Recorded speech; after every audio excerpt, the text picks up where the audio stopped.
இன்றைய உலகத்தில் நிறைய மதங்கள் இருக்கிறது, ஆனால் கடவுள் ஒருத்தர் ஆவார். தர்மத்தின் பொருள் தாரணை ஆகும்.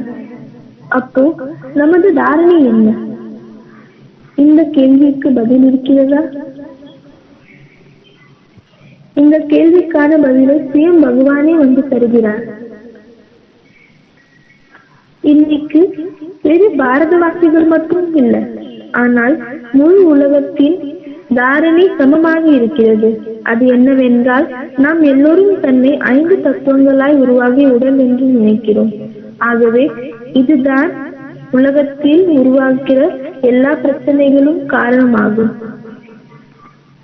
ஏனென்றால் 5 விகாரங்கள் ஆகிய காமம், கோபம், பேராசை, பற்று, அகங்காரம் தான் உலகில் பிரஷ்டாச்சாரம், வியபிச்சாரம், ஜாதி கலவரம், மத கலவரம், மொழி கலவரம் போன்ற எல்லா பிரச்சனைகளையும் உருவாக்குகிறது.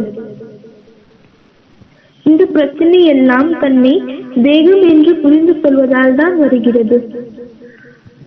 ஆனால் நாம் உடல் கிடையாது, நாம் ஒரு ஆத்மா. இந்த ஆத்மா உடலில் 2 புருவங்களுக்கு மத்தியில் ராஜா போல் அமர்ந்து, உயர்ந்த இடத்தில் அமர்ந்து உடலை கண்ட்ரோல் செய்கிறது. இந்த ஆத்மாவின் ஞானம் வெறும் கீதையில் தான் கொடுக்கப்பட்டிருக்கிறது. வேறு எந்த சாஸ்திரங்களிலும் இதன் ஞானம் கிடையாது. கீதையில் தான் ஸ்வதர்மத்தின் விஷயம் வந்திருக்கிறது. ஸ்வதர்மம் என்றால் தன்னை ஆத்மா என்று புரிந்து கொள்ளணும். ஆகவே ஸ்ரீமத் பகவத்கீதையின் ஞானத்தை அனைத்து மதத்தை சேர்ந்த மக்களும் எடுத்துக்கொள்ளலாம்.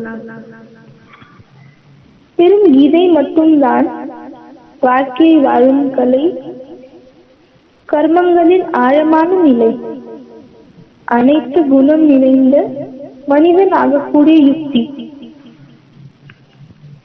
பரமாத்மாவை அடையிற ஞானம் போன்ற அனைத்து விஷயங்களின் ஞானத்தை கொடுக்கிறது. கூடவே கீதையில் அறிவியல், வேதியியல், உயிர் விஞ்ஞானம், யோக விஞ்ஞானம், ஜோசிய சாஸ்திரத்தின் ஞானம் கூட அடங்கியிருக்கிறது. கீதையில் இருக்கும் ஆழமான விஷயங்கள் வேறு எந்த கட்டமைப்பிலும் கிடையாது.